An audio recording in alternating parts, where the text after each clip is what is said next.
So our first question is, what are user-defined data types? What is the use case of user-defined data types? So these user-defined data types are types that user create to group different data under a single name.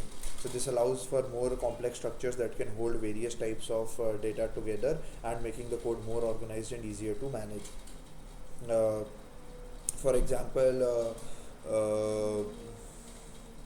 in a library system, you might create user type called book to represent a book's details. So this book can be used to create multiple instances, each representing a different book, making it easier to manage related data together.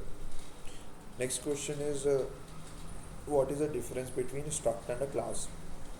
So both struct and class are used to create user-defined data types, but there are key differences, especially in languages like C++ and C Sharp. So are as follows. So in default access modifiers, struct are the members.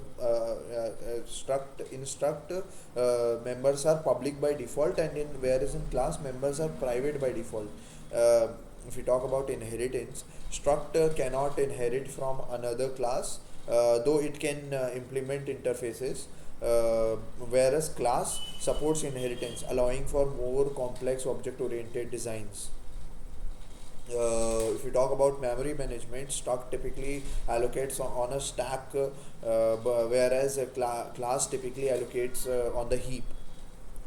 So if we talk about usage, struct is used for lightweight objects that represent simple data structures, whereas class is used for complex objects that encapsulate both data and behavior. So next question is, what is typecasting? What are the different types of typecasting? So typecasting is a process of converting one data type to another. So the types of typecasting are, number one, like implicit typecasting. So the compiler automatically performs the conversion when it's safe and reasonable. For example, converting an integer to a double. So to perform floating point calculations. Uh, yeah. Second type of typecasting is explicit typecasting.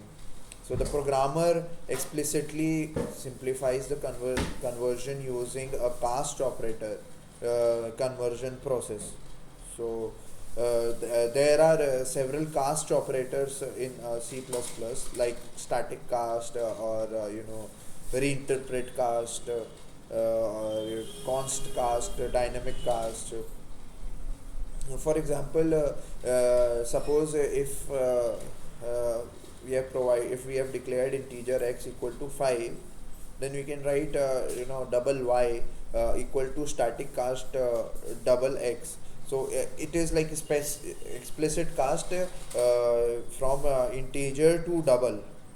So in this example, x is explicitly casted to a double using static cast to perform the floating point calculations.